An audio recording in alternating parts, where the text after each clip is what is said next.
Hello everyone, it is TooAwesome here with another video. Now, I finally watched No Way Home and wow, was it amazing. But before we get into the video, I gotta warn you that this video will contain spoilers for the entirety of No Way Home. Sorry, I usually make my videos non-spoiler unless I say otherwise, but there is seriously like no way to talk about this movie without spoilers. So if you haven't seen the movie, this is your warning. Go watch the movie and come back later once you have. But with that out of the way, let's review Spider-Man No Way Home.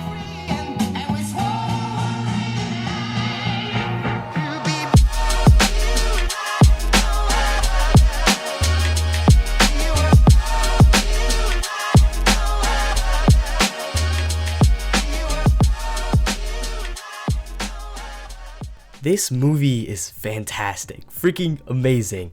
It's not often that movies like this come around because this was truly an event movie, a larger than just one movie type of film, so judging it like one is difficult, but I will do it nonetheless.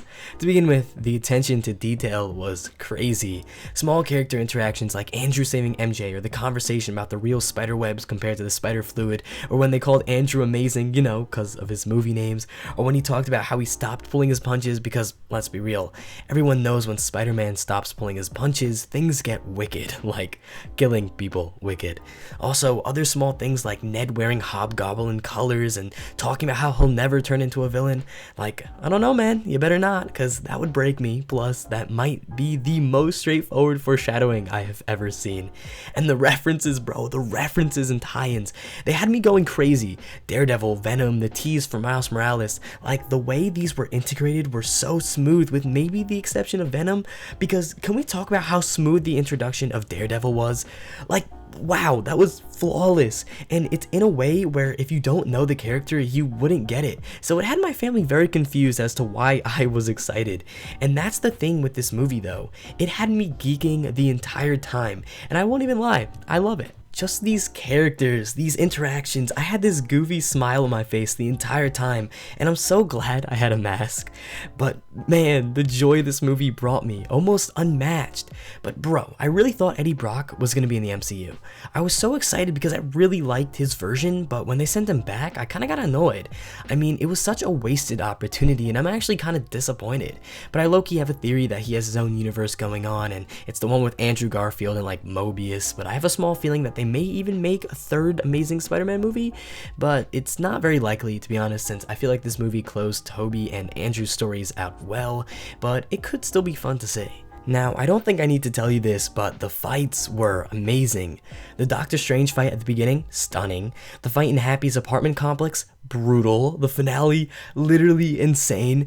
I'm not lying when I say there's no shortage of brawls in this film, and it's no stretch to say that these are some of the best fights Spider-Man has ever gotten on the big screen.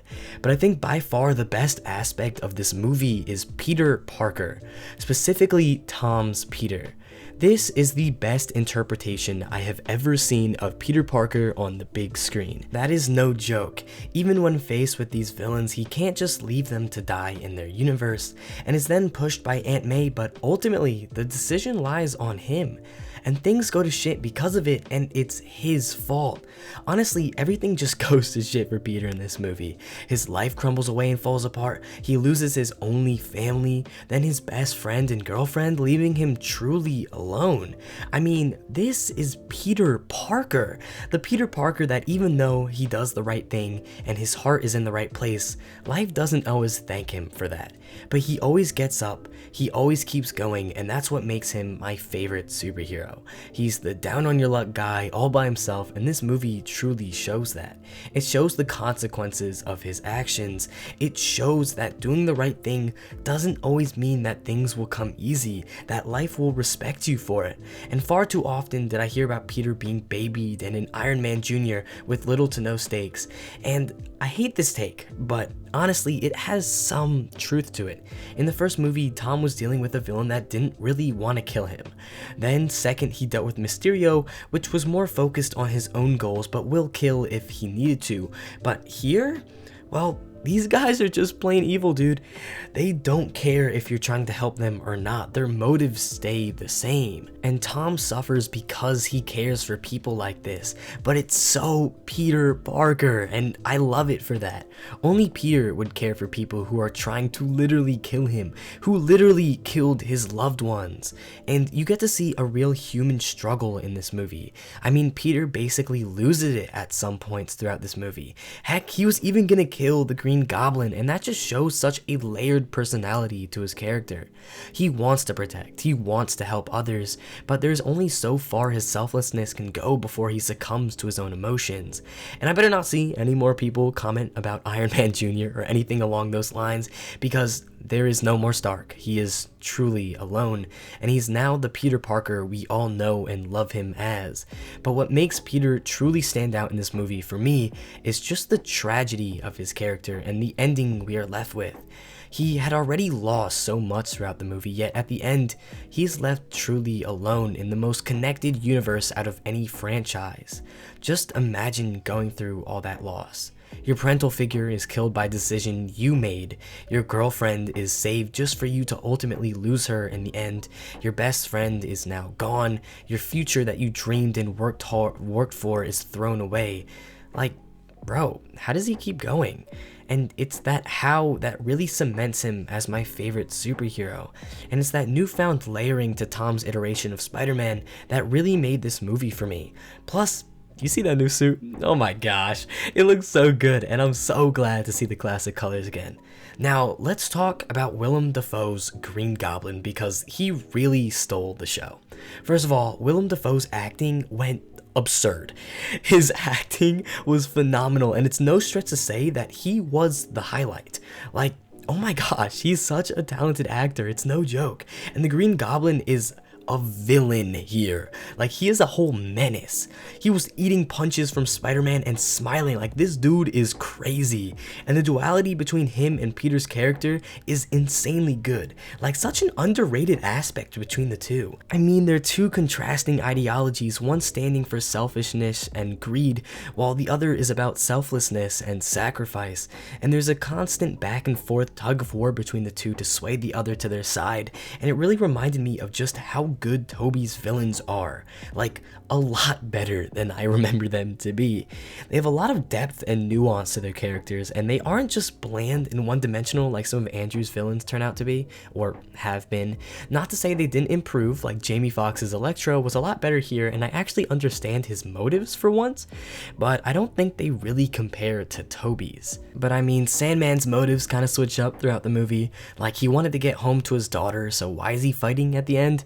Doesn't make a lot of sense, but whatever. And the Lizard didn't really do much here, not really complaining, but he was like barely ever used. Plus, I might get a little slack for this, but I didn't really like Jamie Foxx's acting here.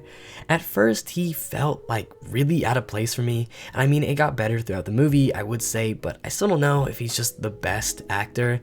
Like, he gets really overshadowed here, especially for the amount of screen time he gets compared to Alfred Molina and Willem Dafoe. He just seems like the weakest link out of the three to me, but those issues are so minor to just how amazing the movie was in general. This movie is in the MCU, and there is Spider-Man, so it is bound to have comedy, and actually, this movie is really funny. Almost every single joke lands, which is kinda crazy. My only issue was that some of the jokes didn't really mesh with the tone of the scene all that well, but that only happened a few times and was pretty rare. And a big selling point of this movie was the other Spider-Man, and going in, I was a little weary because, well, stuff like this is hard to pull off, but it's safe to say that Andrew and Toby got the perfect amount of screen time. They didn't overstay their welcome, and they didn't overshadow Tom. This is very much a Tom Holland Spider-Man movie, and I like the roles they take throughout the movie. They almost feel like brothers. Toby acted like this older, wiser Spider-Man, while Andrew felt like this supportive brother in a way who related a lot to Tom, and I think that was really nice. Plus their whole conversation before the final fight. I mean, sure, it was fan servicey, but I wished it went on for longer. I could have watched like an hour of them just talking together about their universes and their struggles. Like, I wanted more, and I was honestly kind of disappointed when the conversation had to end. And bro, Tom took Spider-Menace to heart because he went crazy here. Like, wow, dude lost it a few times. But I do have a few questions about the spell. I mean, Strange said it was for everyone on this planet, so everyone off-world wouldn't be affected, right? So that means Fury, Thor, the Guardians, and all of them will remember him. Like, I'm pretty sure. I mean, it's such specific language. So, yeah, I don't know. But honestly, this movie was a freaking blast, like pure unbridled fun. And I don't even have that big of a connection to the first two Spider-Man like a lot of other people do. But holy, was this movie great. I mean, it had me smiling the entire time. And the fact that this was even done and turned out good is insane. Like, Marvel had one chance with this and they took it and made an amazing movie. They did not fumble, and everything about it, even the small things, are really good. Like the dynamics between the villains and Peter when they first met, like, it makes a lot of sense. Or the way the spider sense was shown with the different camera angles, like, honestly, it's all so amazing. I mean, did it have some issues? Sure, like the pacing or pandering or even small continuity errors, but that is all so small and negligible in the grand scheme of things that it didn't really matter. We ended up with some fantastic scenes and a top-tier Spider-Man movie. Honestly, this whole thing is like a love letter to Spider-Man and all the movies that came before it, and it's left me super excited for Marvel again because I'm really intrigued to see where this stuff goes, especially Peter's story. So overall, Spider-Man No Way Home gets a 9.5 out of 10. It's an amazing Spider-Man movie, and in my opinion, at the moment, it is the second best Marvel movie. That's where it stands for now, but we'll see if it changes in the future. But hopefully you enjoyed the video. If you have any comments of your own, make sure to leave them down below. Trust me, I read them. Also, look at this graph. Okay, but as always, stay awesome, TooAwesome, thanks for watching.